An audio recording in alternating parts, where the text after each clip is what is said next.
The ball game. Good morning. And how the hell are you this morning, y'all?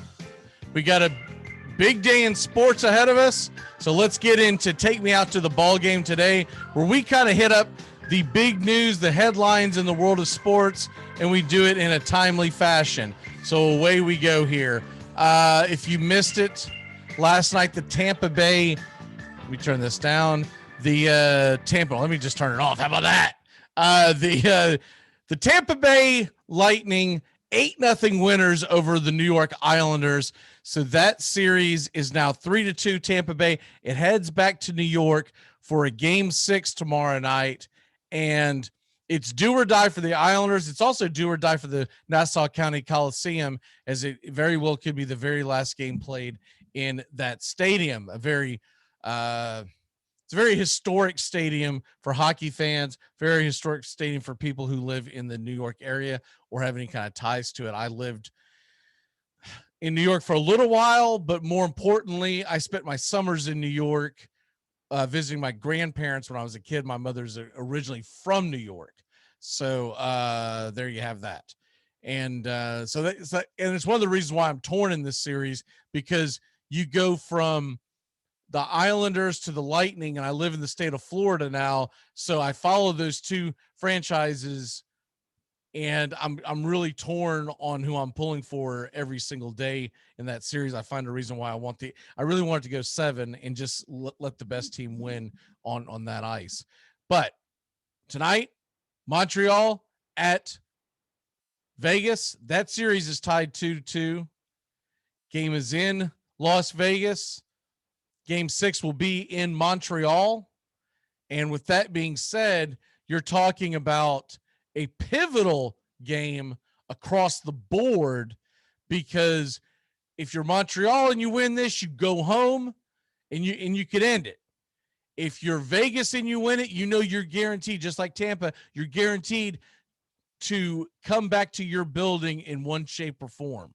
Either you come back for a game 7 or you're heading back to your building for the Stanley Cup final. So that's what is on the line tonight. In the NBA, one game, Suns host the Clippers. That game is at 9 Eastern. And you get the Suns up 1-0. It doesn't look like Kawhi's going to play, as he did not even make the trip to Los Angeles. I'm sorry, from Los Angeles to Phoenix. And it does not look like we are going to get Chris Paul. Of course, we will know more about that as the game nears, but as of right now, he is expected to be out. So that whole nonsense of him being out because of COVID protocols, he's had the vaccine. For people that follow this, he's had the vaccine, and they've had him in protocols for a damn week. And it's asinine and absurd at this point. But for some reason, the NBA has not caught up with the rest of the world and change their protocols. So it is what it is, and away we go. I think that shows you one thing mainly. There's not a lot of NBA players getting the vaccine. And though they stood up there on their high horse at the beginning, it tells you, because they won't change it, there's not a lot of NBA players getting the vaccine. LeBron famously has been against it. So there you go with that. Not trying to go political with that. You do you, but that's what it's obvious to anyone with the brain knows, that if you're not changing your protocols because the CDC has changed them to adjust to those who have been vaccinated, those who haven't, which Chris Paul has been vaccinated, that tells me that you don't have a lot of players getting vaccinated. And we go from there. By the way, Cole Beasley is out marching that drum beating that drum as well, saying he's not going to get the vaccine if if it forces him to retire, et cetera, et cetera. He's got a big for some reason he's big justice warrior on this, and he's an anti-vaxxer, and so that's what you got going on with him. We won't talk about that, because to me that is one thing that people should do. If you want to get the vaccine, you should. If you don't want to get the vaccine, you shouldn't. But it's always interesting to me when you get these guys like the Cole Beasleys and whatnot, whether they're for or against, that they start jumping on a soapbox. Look at me, look at me. Okay. Major League Baseball got a lot of big games today, but one of the biggest. So you've got the Braves and you've got the Mets, and that's a big game for obvious reasons. The Mets lead the division by 5 games. The Braves have Charlie Morton going to the mound. The Mets have Stroman and his 2.35 ERA. But even with that being said, this is a huge game for the Mets because if they lose this, they don't know who they're going with tomorrow yet. It's probably going to be some kind of a bullpen game because of the injuries. And with all that being said, they're going to face Max Fried tomorrow. So the Mets don't want to drop this game.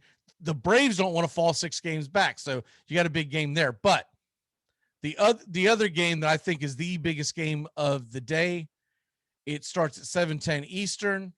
It's actually the MLB.TV free game of the day. So for those of y'all that do not live in the area that want to watch it, you get the Tampa Bay Rays and the Boston Red Sox separated by a half game in the division. Not only is it big because of that, but it is Wander Franco Day. The number 1 prospect in all of Major League Baseball. He makes his debut today. I cannot wait. I'm excited to watch this game. I'm going to be locked in on that. And for anyone who is a big baseball fan, you don't have to be a fan of the Rays or the Red Sox, I would highly suggest watching this debut. It's not just the debut of a great player. It's the debut of a great player in a great pennant race in a hell of a rivalry. And he's going to be at home. So hopefully they actually put some fans in the stands in Tampa. Other games in Major League Baseball today, real quick, that we'll hit up. Dodgers, Padres. Yu Darvish was phenomenal last night. The Padres send Snell versus Kershaw. You got to give the nod to Kershaw, but the game is in San Diego. We'll see what happens with that. And that series, that rivalry is getting really heated. And oh, by the way, the San Francisco Giants continue to have the best record in baseball. They are at the Angels, by the way, at 46 wins on the season. Now, speaking of that division, have you paid attention to what the Diamondbacks have been doing? This is all-time historical bad. Historically bad. The Diamondbacks, listen to this. You're not going to hear this very often in Major League Baseball. This is like a high school baseball record where you're just out-talented across the board. This is like a really weak college baseball team that's just in a hell of a conference and they can't find a way to win. The Diamondbacks have lost 40 of their last 45 games. 40 of their last 45 games. There's only been 2 teams in the modern era to even touch this. They have also lost 34 of their last 36 games. Why this isn't getting more publicity, I don't know. And before you laugh at them, Braves fan, they did sweep a doubleheader in Atlanta where Mad Bum. This is the same team that swept the Braves in a doubleheader, didn't allow a run. Zach Gallen took the first game, and then Mad Bum had the famous no-hitter, not no-hitter, 7-inning affair. I guess it's been a couple of months back.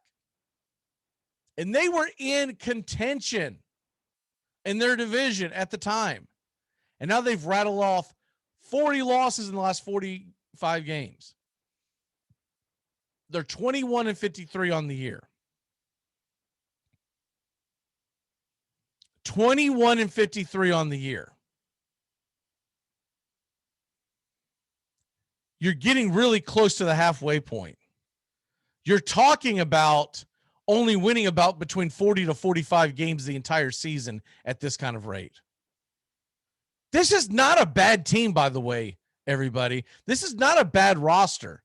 You've got good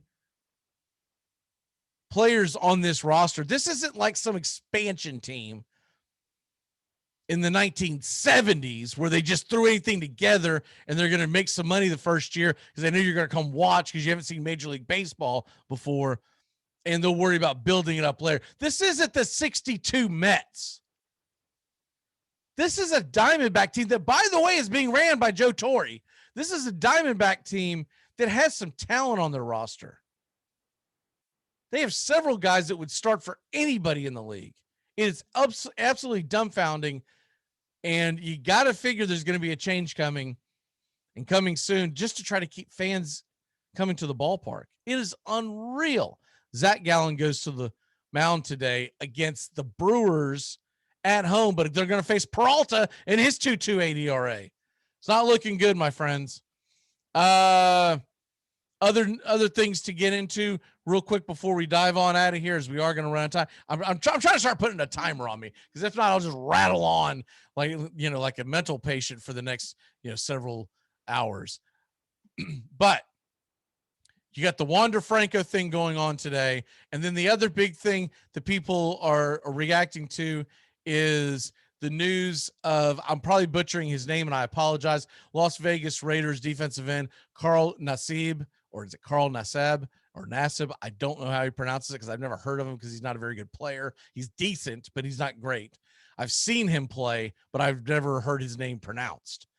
He has came out as the first actively in the NFL gay player. Now, I still think this is a huge disservice for one person in particular, which is Michael Sam. I don't understand how Michael Sam is being overlooked and overshadowed, but I really just think this is a news story they're trying to grab. It is Pride Month, so ESPN is pushing this narrative, but I feel like you're forgetting who paved the way, which was Michael Sam, because Michael Sam was the SEC Player of the Year for the Missouri Tigers. I want to say 2014 is what comes to mind. Regardless, it was either 13 or 14, somewhere in that area. He comes into the NFL draft. He came out as gay before the draft happens, so he doesn't get drafted until the 7th round. And everyone believes it was because he, to this day, I still believe if he does not come out as gay, Michael Sam ends up as a player who gets drafted a little higher, which means he gets a little more of a chance. But he came out pre-draft, and once he was drafted, he did not make the Rams team. He went to the Cowboys on the practice squad. He did not make that team. So he never actually made an appearance in a real NFL game. He did play in preseason. But don't forget who paved the way. It was Michael Sam, because Michael Sam was a decent college football player. It wasn't off the boards, off the charts. And some of it, I believe, might have been a publicity stunt. But Michael Sam ended up playing in the Canadian Football League. I think he's still there. I'm going to double check that real quick. But I believe Michael Sam was, I want to say Toronto is where I think he went. And he may still be there, or he might have been out of the league altogether. He is 31 years old. So let me see if he's actually still playing. No, he's not playing. He just played the one season. For some reason, I thought he played a couple of years up there. So it was 2014, 2015 is when he went to the Montreal Alouettes.